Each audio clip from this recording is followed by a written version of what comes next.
I'm just going to answer questions, guys. Thanks for coming. Todd, front row. Hey, Irvin, I'm wondering if you could speak to the fact that, obviously you came into this job with some promises that you made to your family. Obviously you kept those, but now that you're back playing for a national championship, does it prove to you that you can also win coaching this way? Well, I don't mean to be disrespectful at all. I've coached the same way. I just think I don't want to keep going back. I want to keep pushing forward. But I have a great staff, and I love our players. We push them really, really hard, and that's never changed. And I don't think you can do it any other way. There's some other things I've changed, but the coaching it's the way we do our business, and that I don't think that'll ever change. Just to follow up, Darren Lee's a kid that you talked to us about, I think, in the spring. You mentioned him as a guy who was going to end up playing for you, but you said nobody really knew about him. Can you just talk about his development? Yeah, I credit Coach Fickle with that one. He came to camp like 5-6 times. I rejected him probably 4 times. Shows you how good of an evaluator I am. And he's a quarterback for New Albany. And the thing that we loved about him, he kept competing. In this generation, sometimes kids say, I'm not coming to camp. And there was a day where everybody went to camp so you can watch them. You get to watch a little 10-play highlight video, and you got to make a $250,000 decision on a guy to give him a scholarship to Ohio State. And the most great players that I've been around, they come to camp, they tear it up, you offer them a scholarship, they shake your hand, and they go play. And that's what Darren Lee. That's why I love that kid, competitor. And as a result, Coach Fickle made the right decision. He worked with them. They have a great relationship, and that's the best way to go about this business. To go compete and work with a guy that might be your coach someday. It's been that's a great story. Front row, Bill. Yes. Now that you've looked at Oregon, what jumps out at you on tape? Obviously, the thing people always jump at is their tempo. Yeah, I have not. I've watched a lot of their offense. Not to the point where I'm going to make decisions. I give suggestions because we run similar offenses, a lot of similar plays. Their tempo, and then the thing that, the best player, the Heisman Trophy winner, and he should have been the Heisman Trophy winner.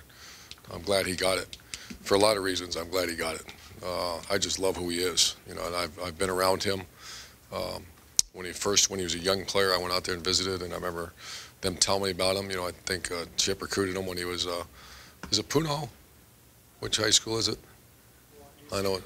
St. Louis, yeah, the other great one. And was a backup for a while, and just a great kid. And I think that's so good for college football to see a guy like that and win it. Great player, great person, great leader. You can tell. Plays his best when it's hard. Plays his best. The Michigan State game was a perfect example. He extends plays, and he's the biggest challenge. Tempo offense is really hard, but tempo offense with an average player, it's not that hard. He's the one that keeps the chains moving, and that's when tempo gets you. The risk of tempo offense, which I debated for years, is you 3 and out them, and then 24 seconds you just took off the clock, and you're playing a good team. That's not good. So there's plus and minuses. You have a quarterback like that, that's usually pluses. Question about Jacoby Warren, an undersized guy. I know you love the family. Did you ever expect him to be what he's been, and what has he meant to this team? He is a tribute to the family. He's every Bourne I've ever met is like that, and I've had 2 of them, and if there's another one, I want him. That's coming along. There's something in the no, there's not. It's the way they were raised. They're tough. They fight. Did I ever think when I first shook his hand when I got here in 2012, and he was already committed to us, and he walked through the door. I was like, uh-oh, what's this now? And I actually started thinking maybe he can be a blocking fullback. And he's turned out to have a heck of a year. He's tough. He's a very good player, great leader, great team guy. Yeah, I love Jacoby. Front row, Tim. Yeah, Urban, you've spoken about this a couple of times, but you, I call it your sabbatical now, but you're off. You spent time out there in Oregon. You got to know Chip Kelly. What was it about conversations with him and stuff about the up-tempo and stuff that really intrigued you? Probably the thing that set it off was a coach named Nick Aliotti, who I've known him for 25 years, his defense coordinator, long time, and a friend of mine from back when I recruited California 25 years ago. We used to have dinner together, and he's as old school as you get. And you go in there, they're playing Lion King music. They're have like a DJ at practice, and bizarre stuff now. And I remember I was like, what is this? You know, this is, I work for Earl Bruce, I can't, we didn't have Lion King and DJs at practice when Earl was coaching here. But I was talking to Nick Aliotti, and Chip and I are good friends, and he says, you know, this is the only way to do it. I looked at him and said, what are you talking about? This is the only way to do it. And for Chip Kelly to create a culture, and Belichick talks about it all the time, where everyone's aligned. Everyone. You walk in the facility, it's about win the day. It's about, I'm not here to promote Oregon, but I'm here to promote, I would like to think that people walk in the Ohio State football facility now, and it took a little while, that from Amy, my assistant, to everybody associated, the facility person, everybody, this is the way we do it. Really not a whole lot of conversation about it. And we have a culture here too. And so that's what I took. Instead of saying, let's go take their culture, it's something I always believed. When you see teams fail, it's not because of bad players. It's not because of bad coaches. It's because of alignment issues. I'm convinced of that more now than ever after being in this business for so long. And their up-tempo offense, obviously you took some of that too. You wanted to go that direction. Yeah, we at Florida, there's a misunderstanding that we were a big tempo team. We weren't. And I fought that. We actually sent Dan Mullen, who was my coordinator, sent him to Missouri when Missouri had a breakout season.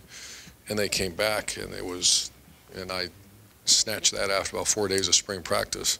And it was just technique went to hell. And our receiver coach is over there signaling instead of coaching receivers. And, we ended that real fast. And the negative of what's happened with the tempo offense is you have an incredible leader at quarterback. He simply just takes a snap now. He's not able to, it's not as easy. In the old days, the stories of Joe Montana looking at Jerry Rice and winking at him, and there's still that intangible value of this great game of football that lets me and you do this. And it's harder when that guy you're winking at's 25 yards away. So and I had Pouncey's and I had Tebow, and I didn't want to lose that huddle. Obviously, we've lost it, and there's still opportunity for great leadership, I've learned. But that was the thing that held us back from going full up-tempo, 4, 5, 6 years ago. You saw that as the future, though, didn't you? Yeah, it is. Yeah. Everybody says it's not. Yeah. It is. It's an advantage for the offense. And if you don't take it, then that's fine. But I know Alabama is moving in that direction. And, is it full speed all the time? We're not.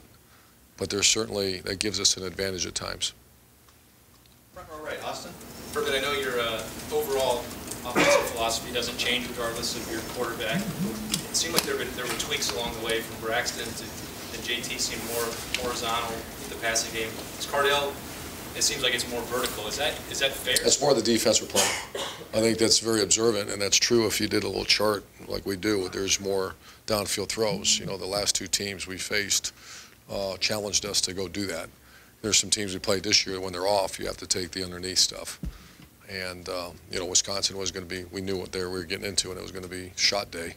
And if we don't hit those, it might be a different outcome. And then same thing with Alabama, really aggressive defense, challenge you, bump and run coverage. Hitches against bump and run aren't any good.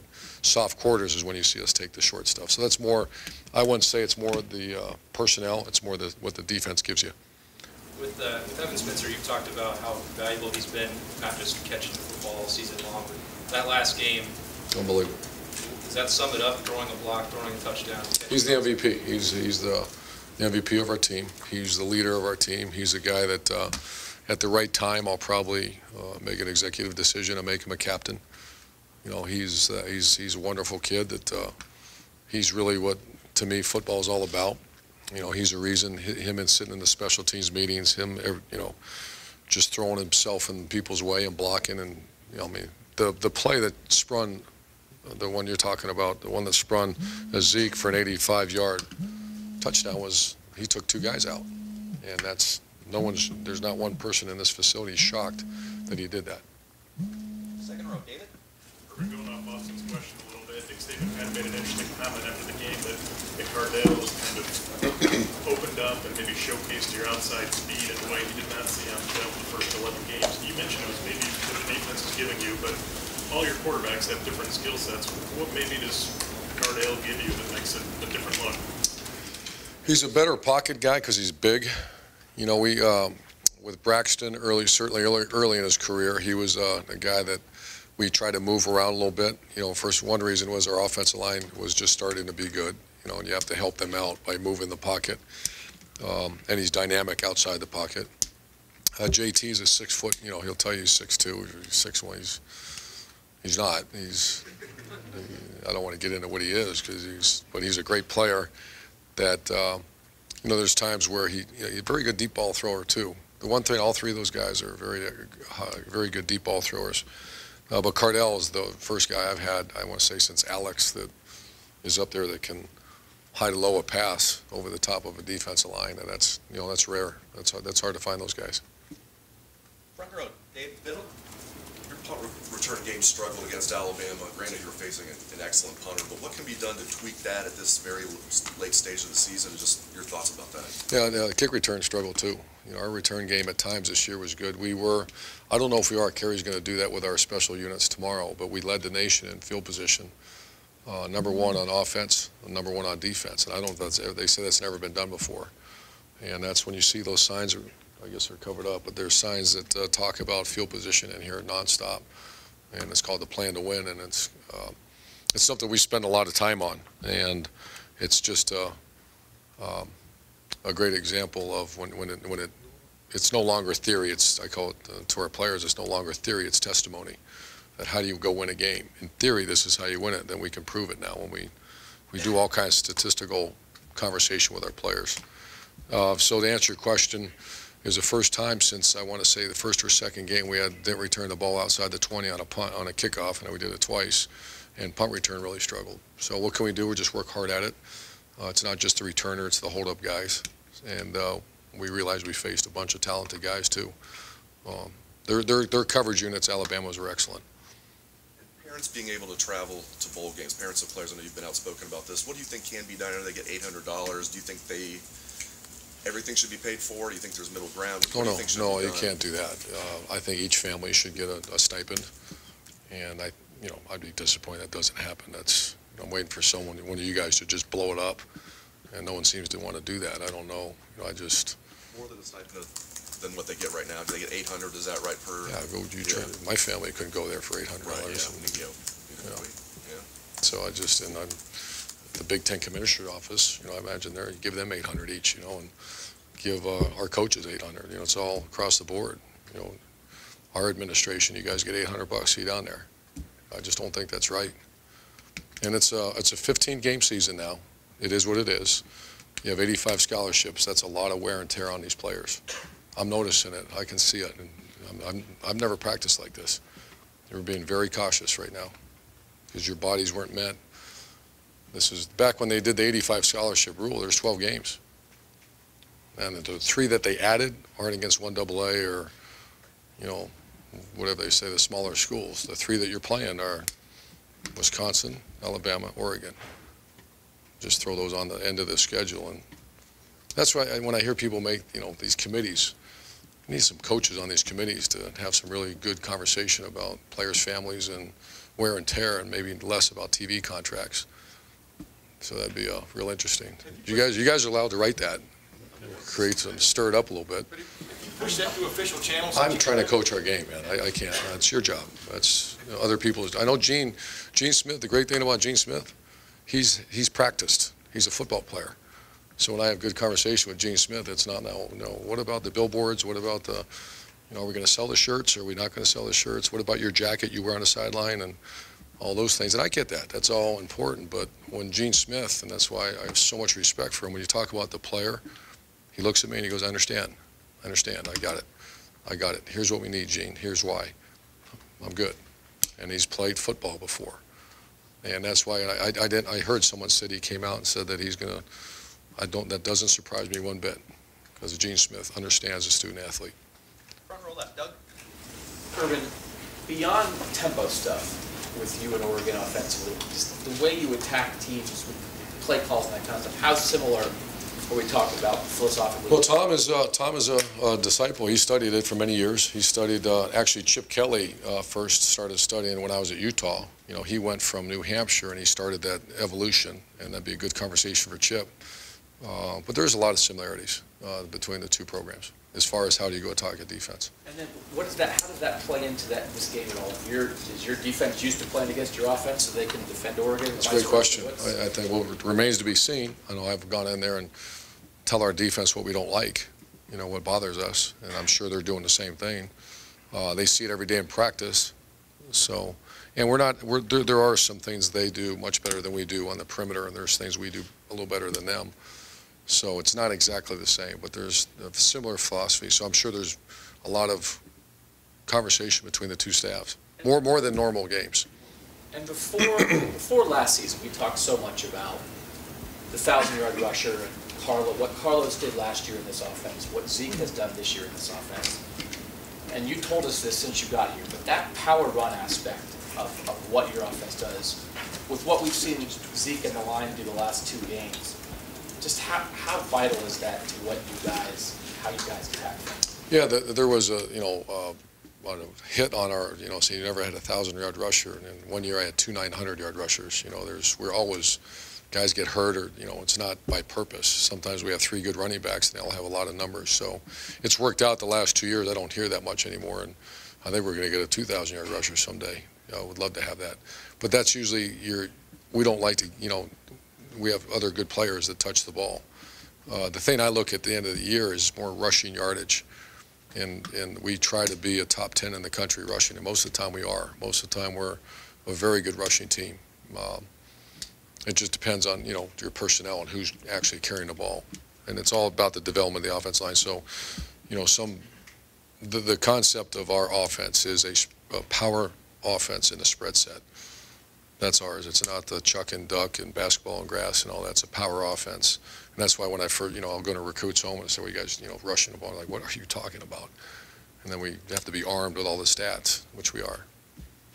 Front row left, Rusty.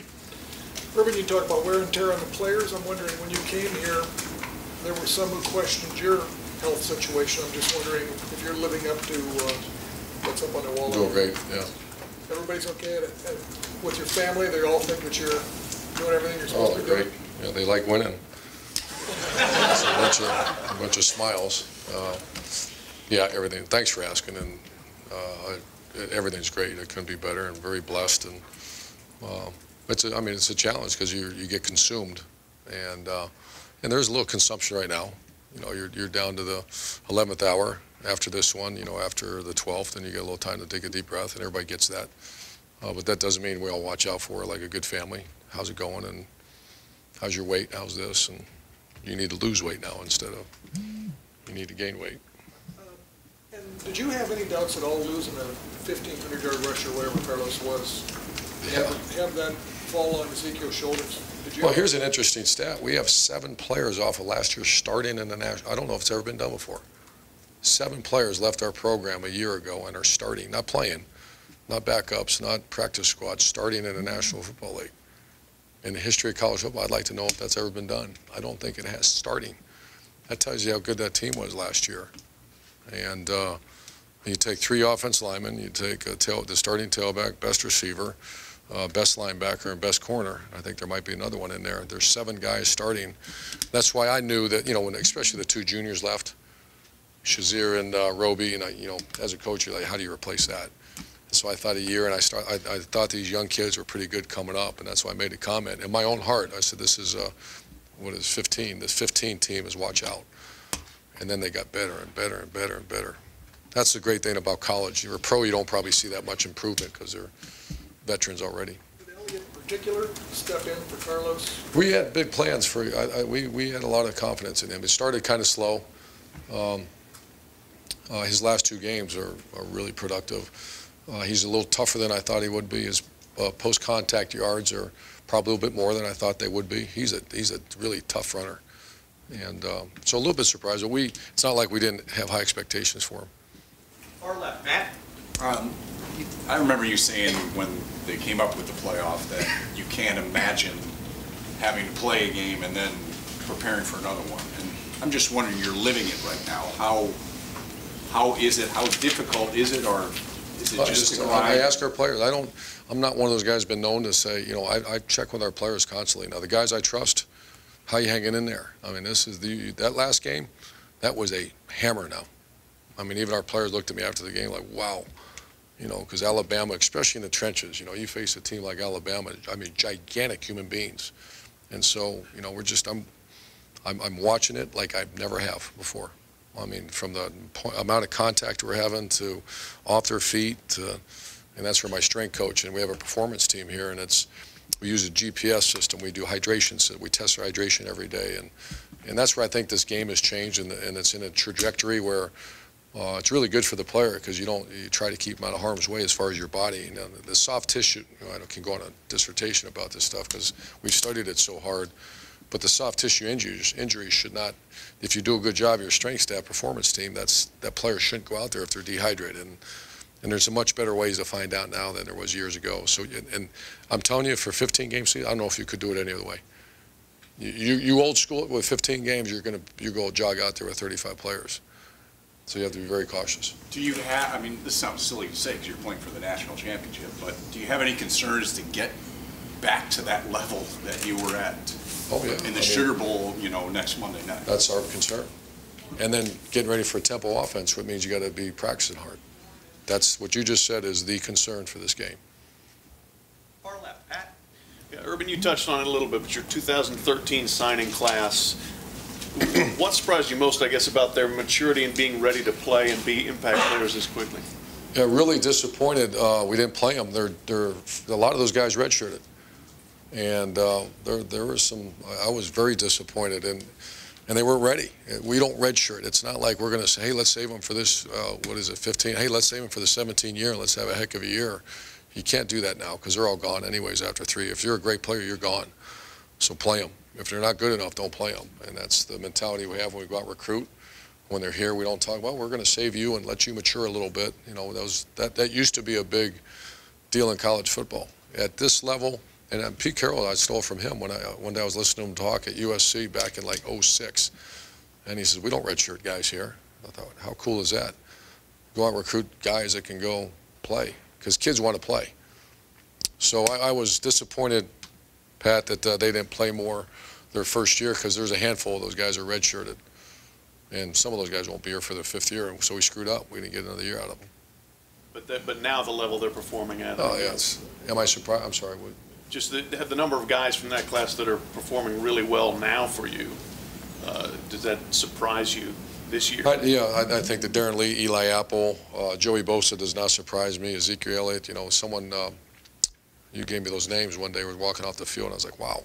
Yeah, some of them did surprise me. We're going to take a pause for just a moment. Coach, I want you to, there's some pretty good news. Football playoff is going to provide us. Okay.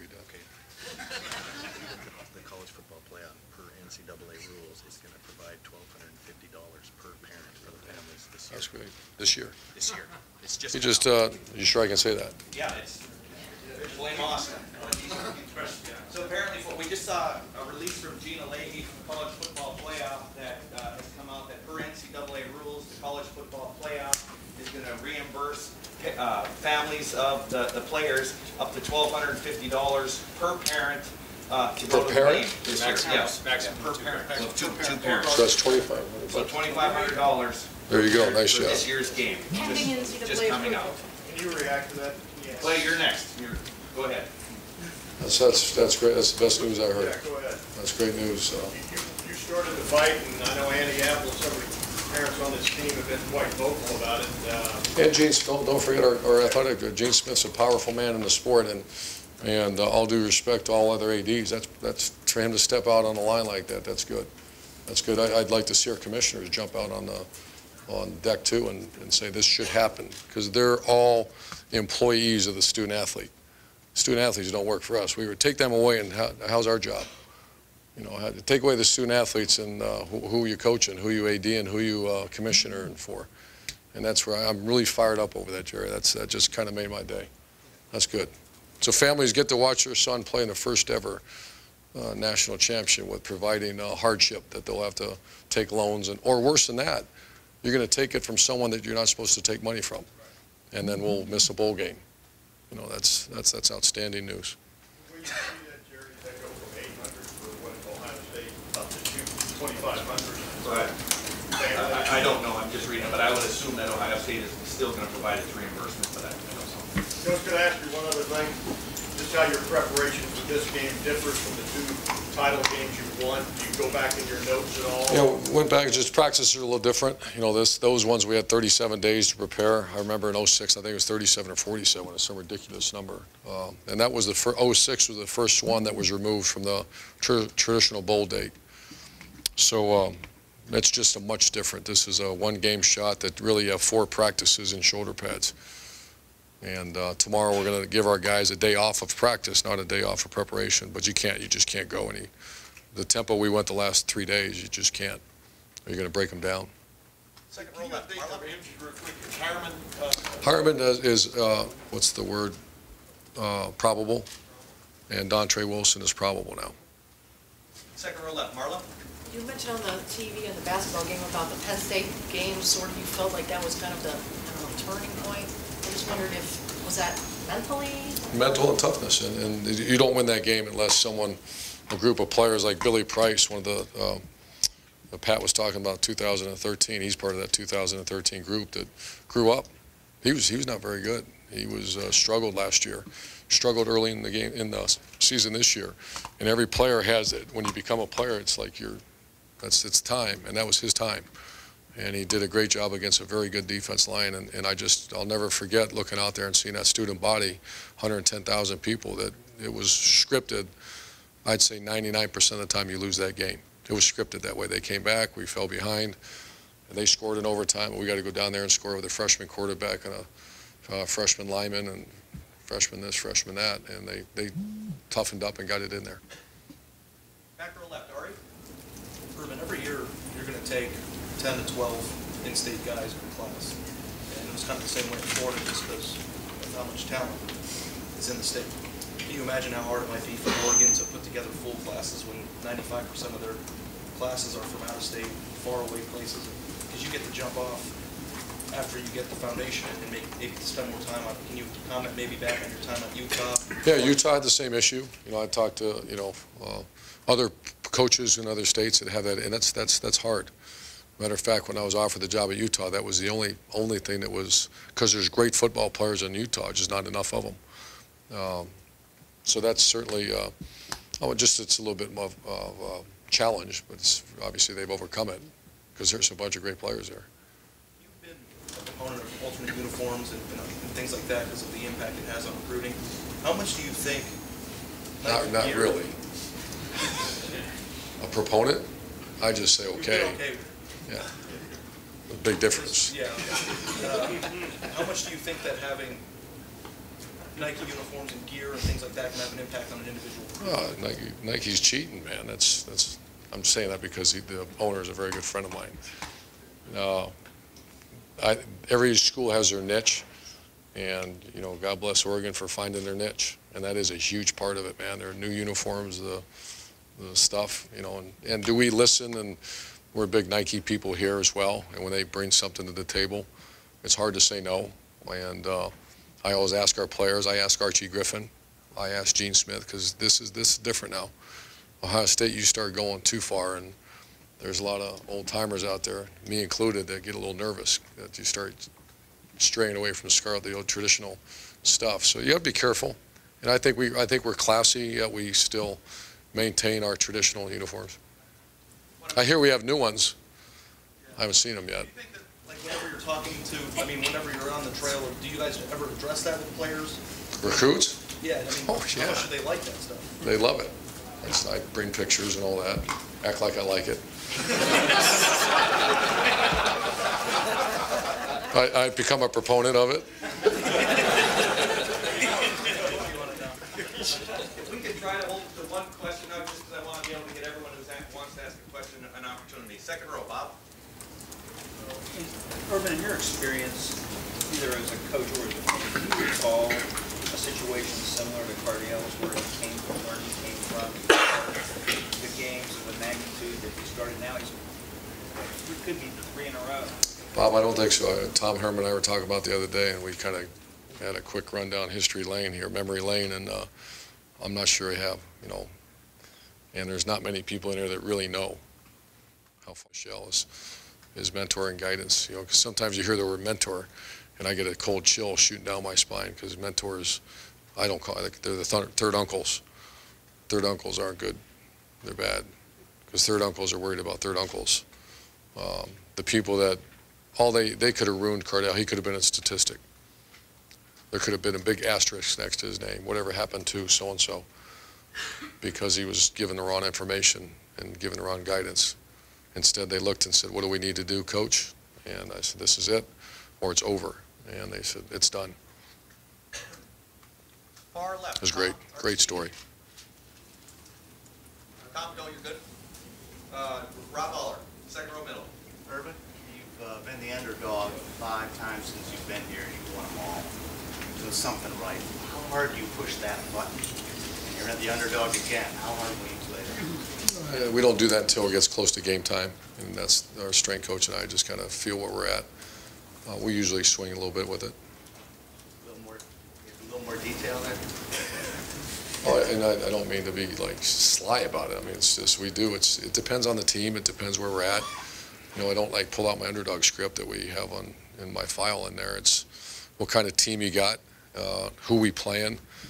You know, since I've been a head coach, we've gone berserk with it a few times. You know, and there's other times. This last one, we didn't really play it up much. You know, I think I made the comment I really believe that the shot in the arm was Wisconsin beating Auburn. That was when I saw everybody walked a little different to the bus, and when I saw that, you know, you kind of read your team as you're talking about it. And I can see everybody that was legitimacy of what they've done. So this one, I don't know what we're doing yet. You played 2 Heisman guys that went to New York. You held them in check. Amari Cooper, Melvin Gordon. You've got another one. Different philosophies. Do you go in, let's stop those guys? Sometimes, you know, let them. You played them right in a row? Yeah, in a row. Wow. Do you say, let's stop those guys, or they're going to get theirs, let's... You know, of course you say that's the target, you know, and that's you try to simulate that at practice. You can't simulate him. I was thinking about moving a receiver sometime, but then he can't throw, and because he is such a good athlete. But that's the focal point, you know. When Cooper was on the field or off the field, we knew last week, you know, Melvin Gordon, we had stuff all over the kids' lockers about stop this guy, and they're, you know, it's very clear. And if it's not now, it certainly is getting clearer. He's the guy. Front row left, Lori. Coach, you mentioned that 7 starters in the NFL. That team didn't have quite the success of this team, and I wondered what that says about this club's alignment and where that might come from. I think that's a great point. I think that's one that I certainly didn't devalue. It was one you know, you just don't know because you can't measure that. You can measure a 40-yard dash and how many times they can do 225 and those type of things and how hard they throw a ball, but you don't. That's why I point to the Penn State game. We played awful against Penn State in a tough environment. And that's the beautiful thing about athletics in this game is that the immeasurables are the thing that win games. And that's when recruiting, that's why I go back to, I can go off and off about this, but get them to camp and find out what they're made of. You know, here's a guy that runs for 4,000 yards, but they're playing bad teams, and he's bigger and faster than everybody. And you find out when you get him that he's not that. And that's the intangible value of this great game of football that's been around way before us, and we're going to be here way after us. And that's what this team developed and has. No question it has. Mark, that 7 starters thing, though, to your team out there, when you're talking to them before practice, what was the gist of that? I can't remember. NFL starters? Oh, I think it's just the way we, I think we always talk about theory and testimony. And when Ed Warner teaches an offensive lineman, this is the way it's supposed to be. It's not theory anymore. When we first got here, it was, because it's a little bit different. But now that every player that he's coached is in the National Football League, it's testimony. And same thing with the, if we talk about our quarterback play, that, every quarterback we've ever had our hands on has either been invited to New York or there's been conversation about it. That's not theory anymore. It's testimony about just because you're getting it. Players get it from all angles now. Uncles and peoples, and this is why you're doing this. We're good. Just follow the plan, and that's all that was about. All right, Tom. Urban, can you talk more about the progression of your offensive line? Basically, 4 new guys starting, a guy playing a new position, and the job Ed Warner's done. Yeah, he's a hell of a coach. I'm glad he's with us, and certainly we'll get a head coach opportunity someday, like all the plan is, well, I'll release the plan, but he's going to be instrumental in the offense again. And the good thing is, and this might be a good time to talk about, is I'm losing a great coach with Tom Herman, but we didn't. This isn't Rice or Iowa State's offense. We said, hey, let's try that. This is the Ohio State offense, and next year, guess what's going to be? The Ohio State offense. The year after, it's going to be, because Ed Warner will get an opportunity probably down the road, and everybody's going to be, well, what do you guys do? Well, we lost a great coach, but we're still running the Ohio State offense. And I think that's when you look at transition of coaches. And Ed Warner, to just reiterate what you said, has done a great job with development of the offensive line, but he's a big picture line coach, which is what makes him so valuable. Outside of football, from our real life Wednesdays, he's a guy that I'd hire in a minute if he wants to coach.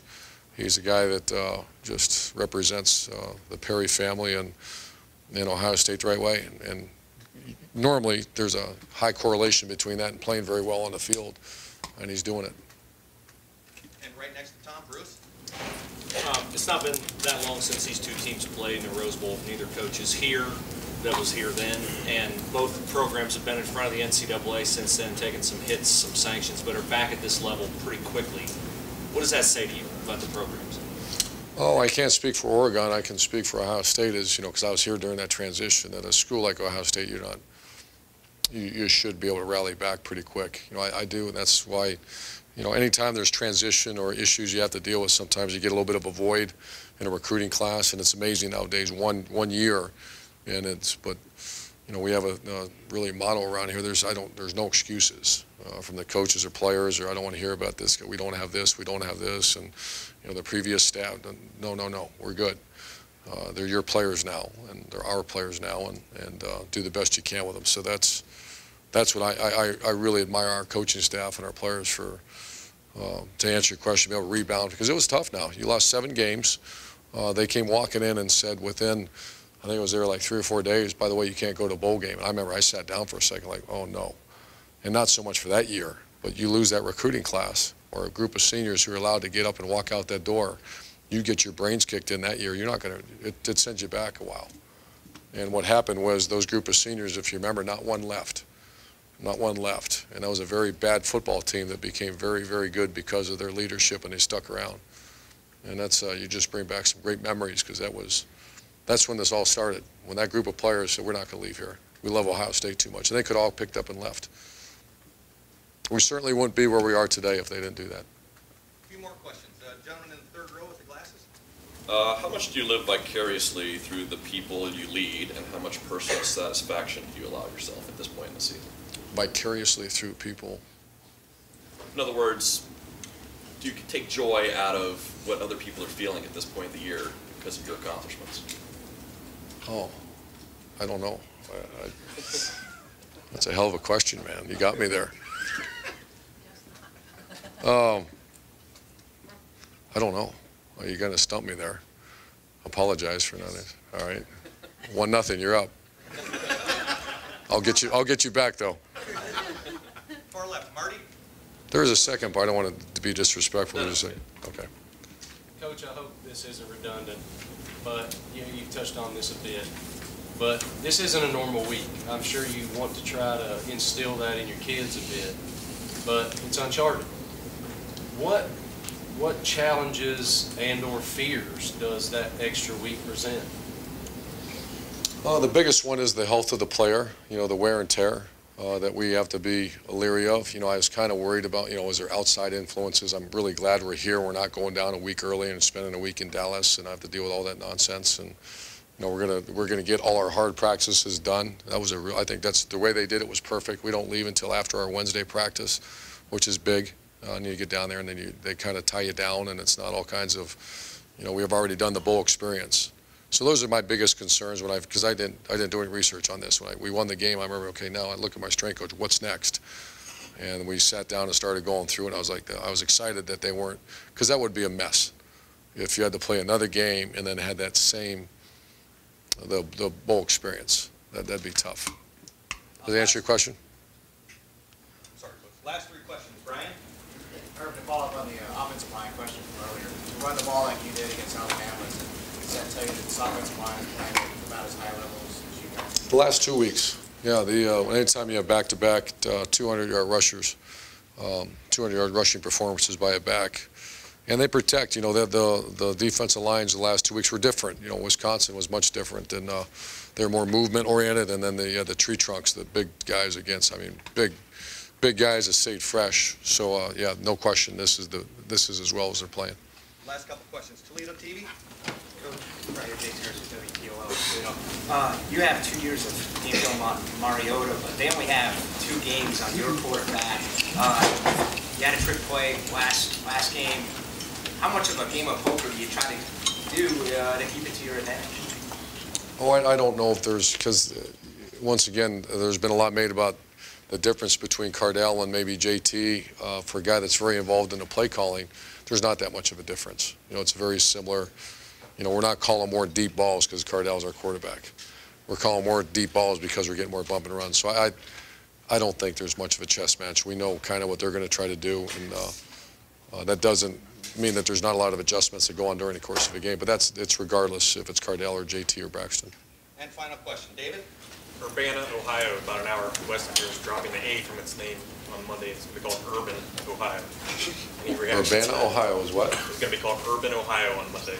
Any reaction? You're kidding.